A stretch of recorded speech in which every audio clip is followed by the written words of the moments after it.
Good morning.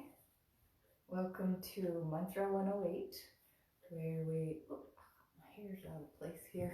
I just got out of the shower, so it's not quite dry yet. This is our Mantra 108, where we start our day with a little devotional mantra, and we've been on a journey of a 21-day mantra practice. We are on our 13th day today, so we are definitely over the halfway point. What I want to talk to you about this morning before we get into our practice is the effect that a mantra practice has on our central nervous system. So our autonomic nervous system is divided into two parts. Good morning, Andrew. Good morning, Corinne. So this autonomic nervous system is divided into two parts, and one is the sympathetic nervous system and one is the parasympathetic nervous system. So the sympathetic nervous system is that part of our nervous system that is on alert. It's the fight, flight, freeze part of the nervous system. It was very important to our, good morning, it was very important to our ancestors because they were fearful for their lives. They had tigers chasing them, and so it was really important to be able to respond quickly. When the sympathetic nervous system goes into effect, it increases our heart rate, it increases our breath, it mobilizes our extremities, it makes our eyes a little bit more alert and able to scan the environment. It's definitely made for reacting to mortal danger. But the problem is that our modern nervous systems can't tell the difference between mortal danger and an angry email or something horrible that we've looked at on Facebook. This can set us into this sympathetic nervous system of fight, flight, or freeze. Now the other side of that coin is the parasympathetic nervous system. And this is the part of the nervous system that is about repair and rest and digestion. So this is where we can get into that calm state that doesn't have to worry about the dangers. It's a calm, nurturing state. So many of our practices, our yoga practices, our pranayama practices, our asana, our pranayama, our meditations,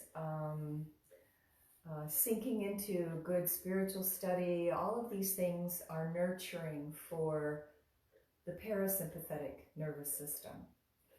And so our mantra practice, above and beyond all of the things that I've already told you in all of these days that we've been practicing together, above and beyond all of those benefits is the benefit that our mantra practice helps us to live more in our parasympathetic nervous system rather than our sympathetic nervous system. And so when we can do that, and in fact, when we can observe ourselves being in that sympathetic nervous system place where our adrenaline is heightened, where we go into that fight or flight mode, when we notice ourselves being there, And sometimes we can notice that even with intrusive thoughts, with our intrusive thoughts, that can put us into that hyper alert state. Certainly, this viral tsunami that's happening around the globe and everything that we learn about it day by day by day, this is a big tiger in our environment. This is mortal danger in our environment.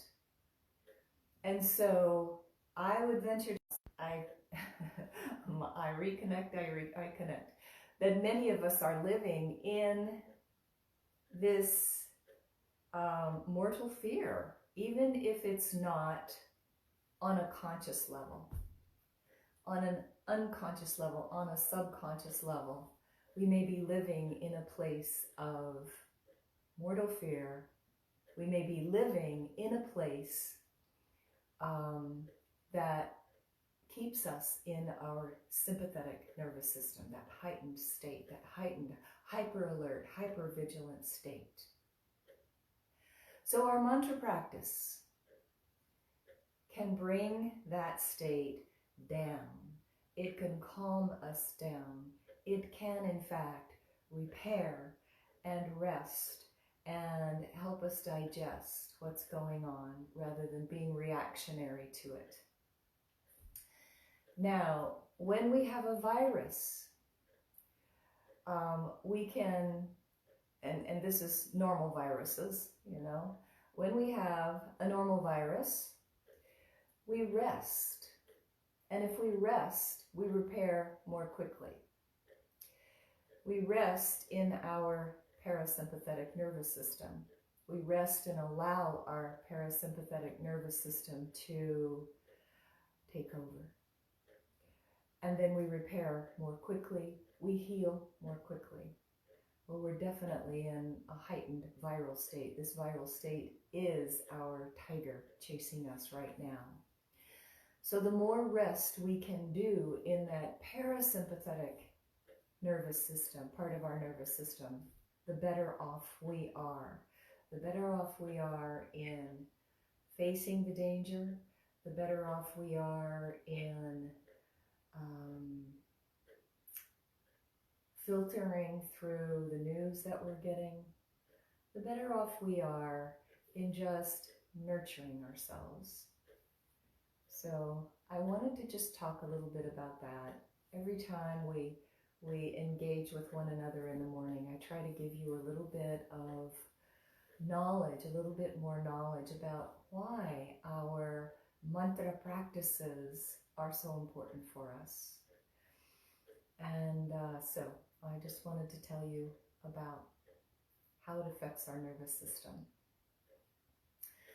And so with that, we'll get started with our practice for today. And let's start to do a little bit of our loosening exercises, giving your TMJ area just a little bit of a massage while you open your jaw and roll it around a bit.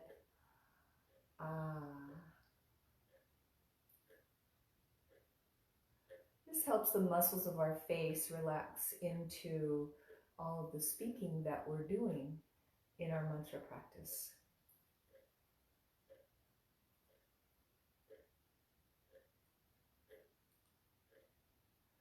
And then we'll address the scalene muscles on the side of the neck. These scalenes come into play when we speak, when we sing. They're active muscles for us. So we can loosen those up just a bit.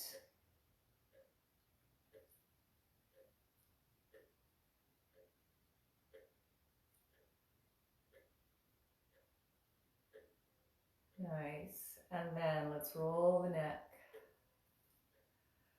Starting with ear down to one shoulder, and then just rolling the head forward to the other shoulder.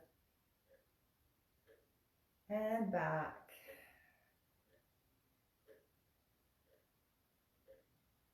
In this nice little half moon configuration.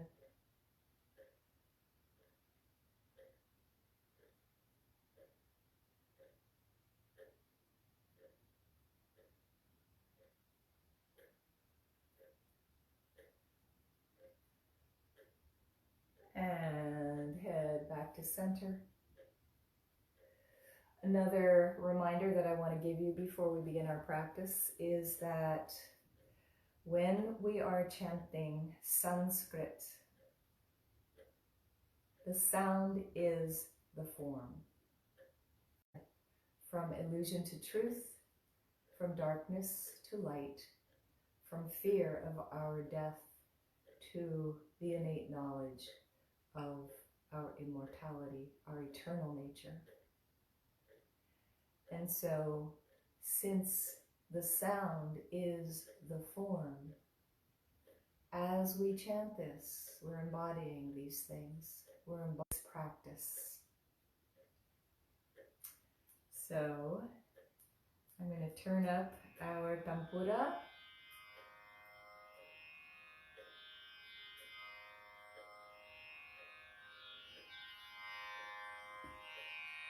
And we'll take our mala beads in hand.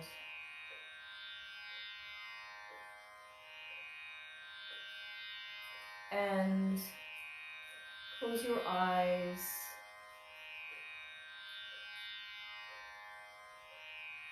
Let your skin and your muscles begin to soften, to ready themselves for your practice. Let your shoulders drop away from your ears. Press through your crown to make your spine just a little longer.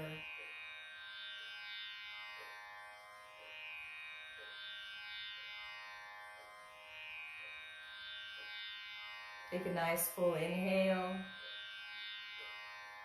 and release that inhale.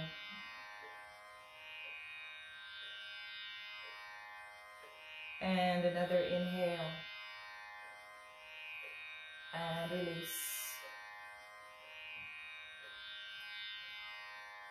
And we'll begin. Asato Mā Sadgamaya, Tamaso Mā Jyotir Gamaya, Mṛtyormā Amṛtaṁ Gamaya. Asato Mā Sadgamaya, Tamaso Mā Jyotir Gamaya, Mṛtyormā Amṛtaṁ Gamaya. Asato Mā Sadgamaya, Tamaso Mā Jyotir Gamaya, Mṛtyormā Amṛtaṁ Gamaya. Asato Mā Sadgamaya, Tamaso Mā Jyotir Gamaya, Mṛtyormā Amṛtaṁ Gamaya. Asato Mā Sadgamaya, Tamaso Mā Jyotir Gamaya, Mṛtyormā Amṛtaṁ Gamaya. Asato Mā Sadgamaya, Tamaso Mā Jyotir Gamaya, Mṛtyormā Amṛtaṁ Gamaya. Asato Mā Sadgamaya, Tamaso Mā Jyotir Gamaya, Mṛtyormā Amṛtaṁ Gamaya. Asato Mā Sadgamaya, Tamaso Mā Jyotir Gamaya, Mṛtyormā Amṛtaṁ Gamaya.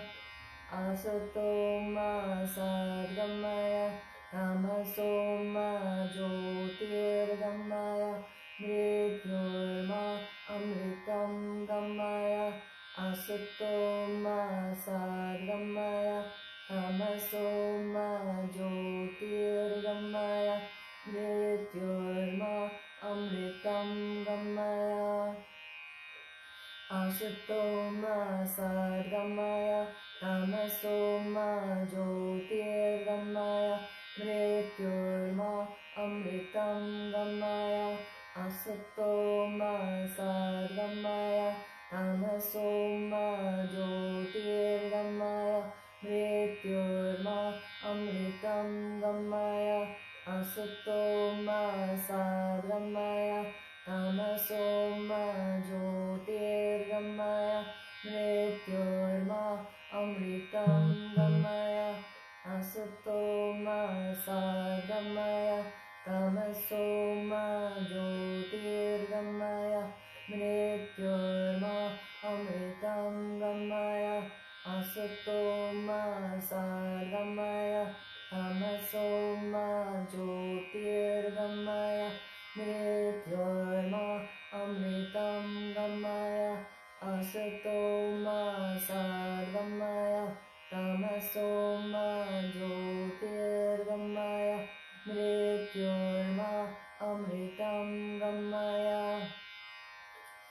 Asato Mā Sadgamaya, Tamaso Mā Jyotir Gamaya, Mṛtyormā Amṛtaṁ Gamaya.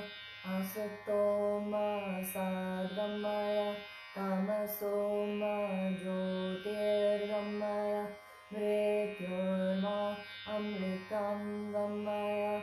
Asato Mā Sadgamaya, Tamaso Mā Jyotir Gamaya, Mṛtyormā Amṛtaṁ Gamaya. Asato Mā Sadgamaya, Tamaso Mā Jyotir Gamaya, Mṛtyormā Amṛtaṁ Gamaya. Asato Mā Sadgamaya, Tamaso Mā Jyotir Gamaya, Mṛtyormā Amṛtaṁ Gamaya. Asato Mā Sadgamaya, Tamaso Mā Jyotir Gamaya, Mṛtyormā Amṛtaṁ Gamaya. Asato Mā Sadgamaya, Tamaso Mā Jyotir Gamaya, Mṛtyormā Amṛtaṁ Gamaya. Asato Mā Sadgamaya, Tamaso Mā Jyotir Gamaya, Mṛtyormā Amṛtaṁ Gamaya. Asato Mā Sadgamaya, Tamaso Mā Jyotir Gamaya, Mṛtyormā Amṛtaṁ Gamaya. Asato Mā Sadgamaya, Tamaso Mā Jyotir Gamaya, Mṛtyormā Amṛtaṁ Gamaya. Asato Mā Sadgamaya, Tamaso Mā Jyotir Gamaya, Mṛtyormā Amṛtaṁ Gamaya. Asato Mā Sadgamaya, Tamaso Mā Jyotir Gamaya, Mṛtyormā Amṛtaṁ Gamaya. Asato Mā Sadgamaya, Tamaso Mā Jyotir Gamaya, Mṛtyormā Amṛtaṁ Gamaya. Asato Mā Sadgamaya, Tamaso Mā Jyotir Gamaya, Mṛtyormā Amṛtaṁ Gamaya. Asato Mā Sadgamaya, Tamaso Mā Jyotir Gamaya, Mṛtyormā Amṛtaṁ Gamaya. Asato Mā Sadgamaya, Tamaso Mā Jyotir Gamaya, Mṛtyormā Amṛtaṁ Gamaya. Asato Mā Sadgamaya, Tamaso Mā Jyotir Gamaya, Mṛtyormā Amṛtaṁ Gamaya. Asato Mā Sadgamaya, Tamaso Mā Jyotir Gamaya, Mṛtyormā Amṛtaṁ Gamaya. Asato Mā Sadgamaya, Tamaso Mā Jyotir Gamaya, Mṛtyormā Amṛtaṁ Gamaya. Asato Mā Sadgamaya, Tamaso Mā Jyotir Gamaya, Mṛtyormā Amṛtaṁ Gamaya. Asato Mā Sadgamaya, Tamaso Mā Jyotir Gamaya, Mṛtyormā Amṛtaṁ Gamaya. Asato Mā Sadgamaya, Tamaso Mā Jyotir Gamaya, Mṛtyormā Amṛtaṁ Gamaya. Asato Mā Sadgamaya, Tamaso Mā Jyotir Gamaya, Mṛtyormā Amṛtaṁ Gamaya. Asato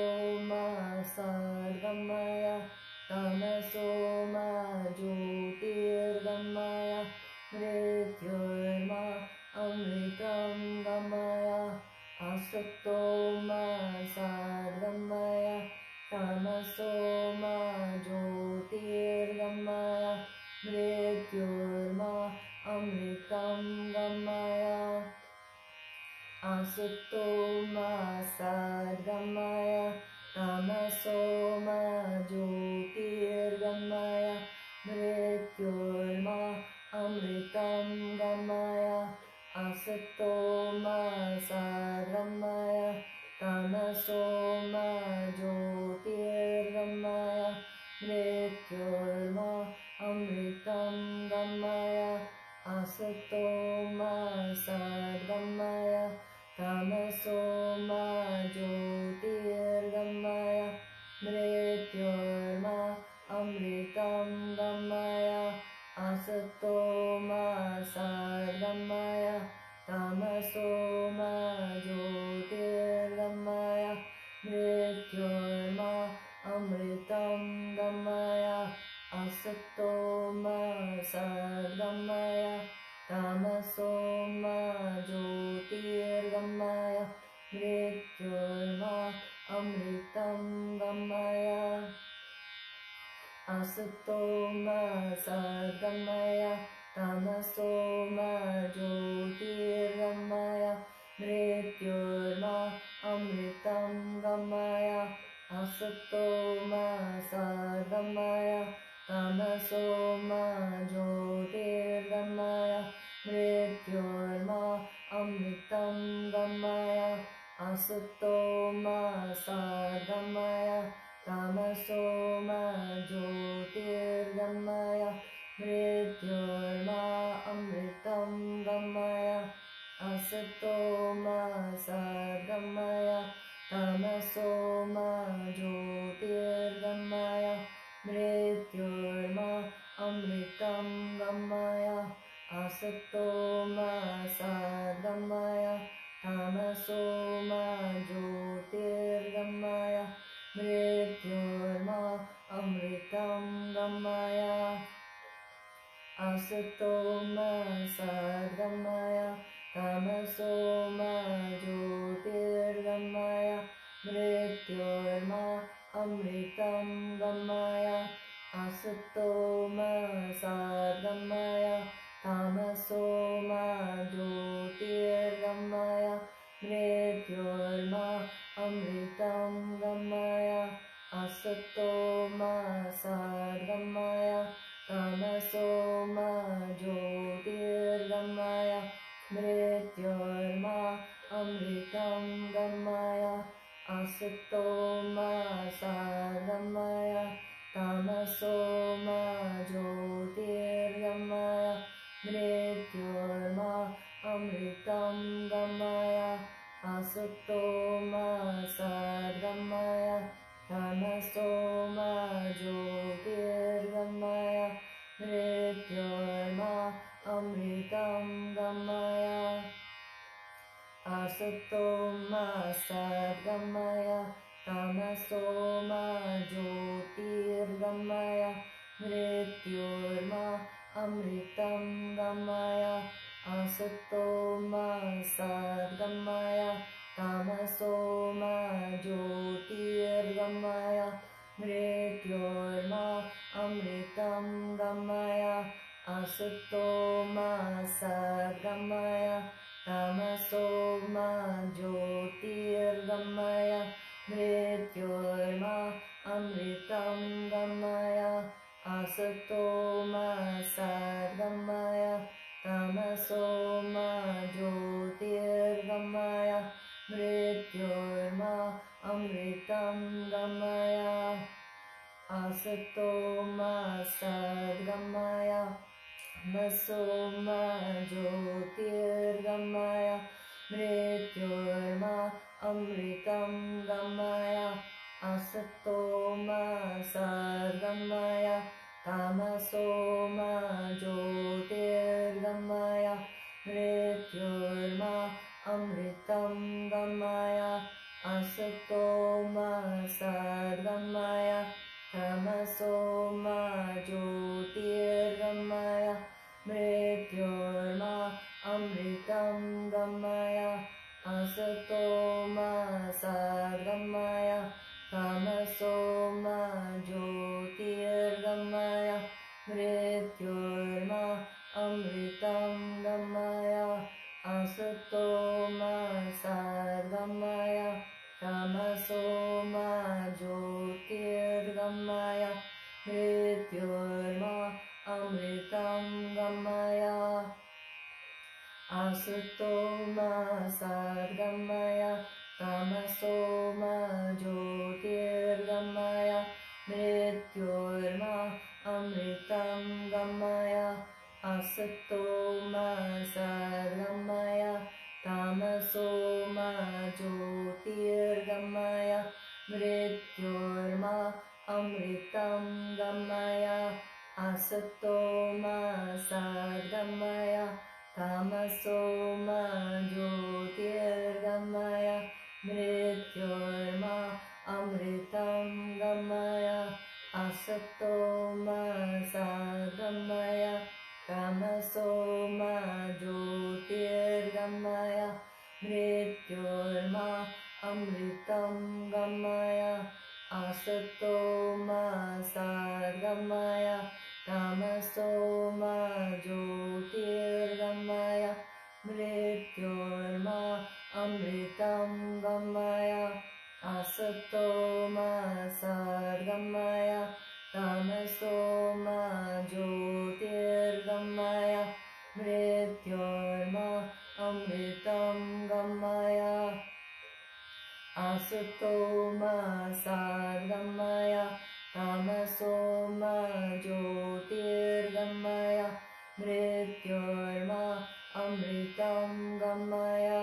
Asato Mā Sadgamaya, Tamaso Mā Jyotir Gamaya, Mṛtyormā Amṛtaṁ Gamaya. Asato Mā Sadgamaya, Tamaso Mā Jyotir Gamaya, Mṛtyormā Amṛtaṁ Gamaya. Asato Mā Sadgamaya, Tamaso Mā Jyotir Gamaya, Mṛtyormā Amṛtaṁ Gamaya. Asato Mā Sadgamaya, Tamaso Mā Jyotir Gamaya, Mṛtyormā Amṛtaṁ Gamaya. Asato Mā Sadgamaya, Tamaso Mā Jyotir Gamaya, Mṛtyormā Amṛtaṁ Gamaya.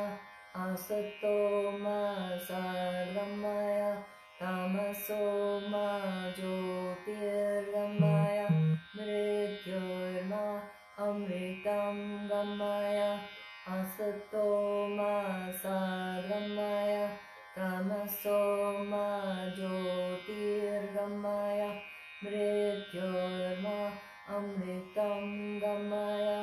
Asato Mā Sadgamaya, Tamaso Mā Jyotir Gamaya, Mṛtyormā Amṛtaṁ Gamaya.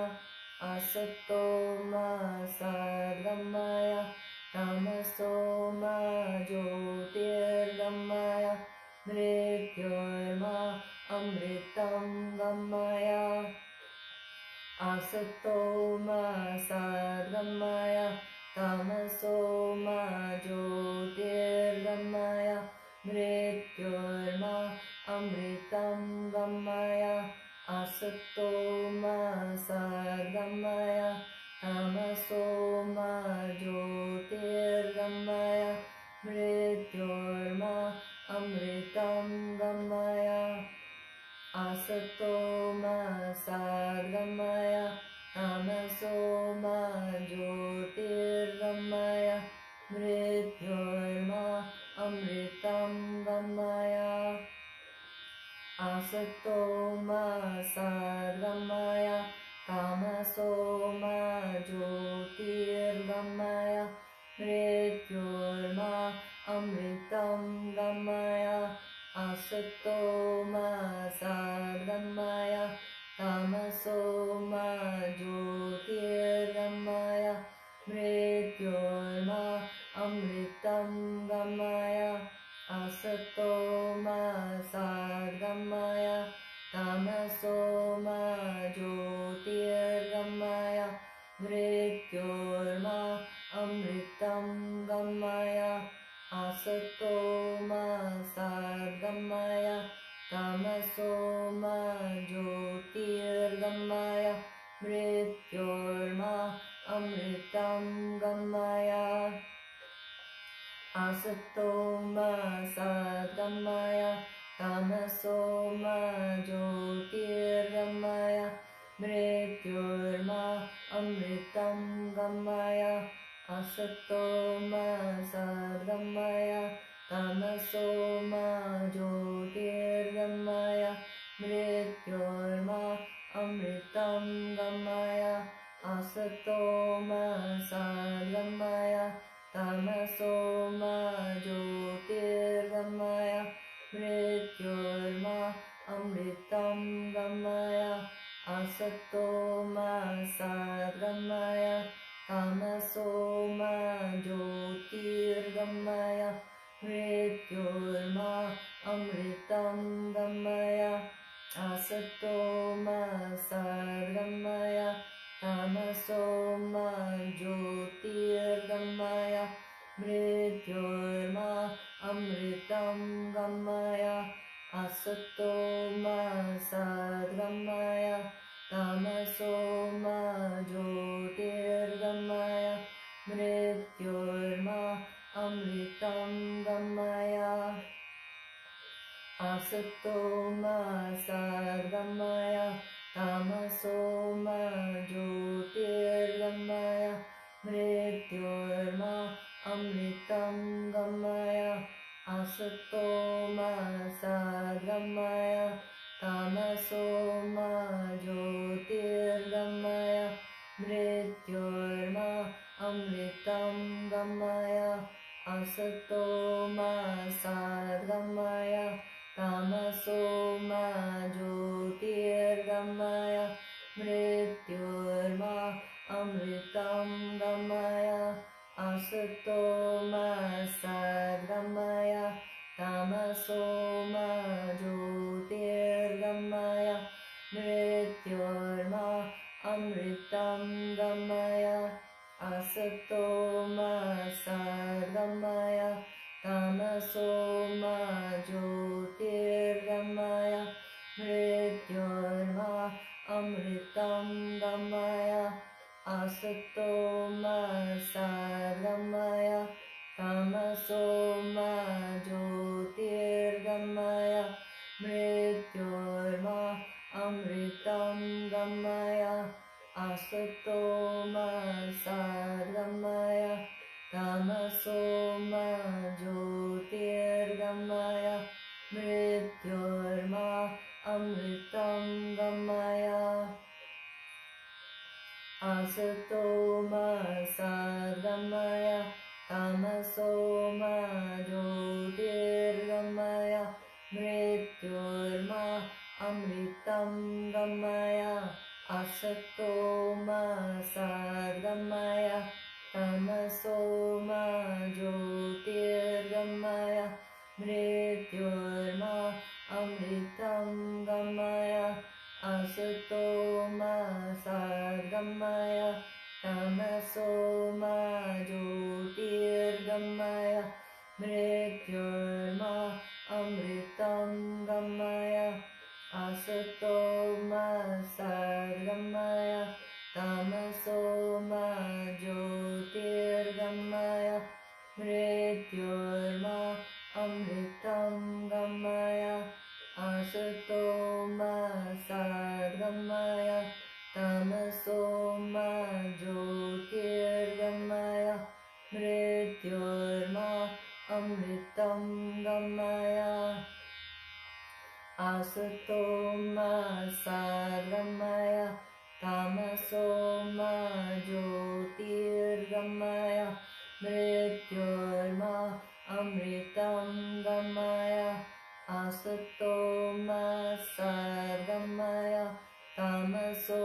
Mā Jyotir Gamaya Mṛtyormā Amṛtaṁ Gamaya.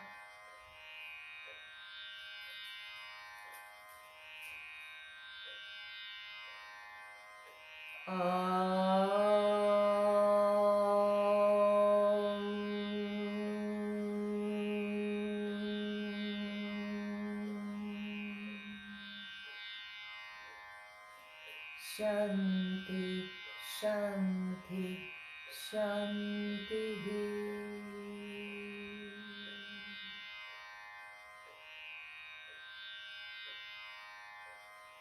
Sit in the silence of your sound.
And so that ends our practice for today. And I'm sure that you can feel right after our practice, you can feel that you are living in your parasympathetic nervous system. We've shifted. If you were having anxiety, if you were feeling any adrenaline rush, if you were feeling any of that fight, flight, freeze that we get in the sympathetic nervous system, this practice shifts us over to parasympathetic, repair, rest, and digest. And so with that, I'll leave you today. One more thing I want to recommend to you, go take a hike out in nature. Only with those that are living with you, not with anybody else. We're still socially isolating, but we can get outdoors and get out into nature. And my husband and I took a nice little, probably 6-mile hike out at Sycamore Canyon yesterday, and it really felt so good to get out, and we have such beautiful weather right now. So if you can get out and take a hike, do that. That also helps the sympathetic nervous system. All right, thank you for being with me today. I love you. I'll see you tomorrow morning at 8:30.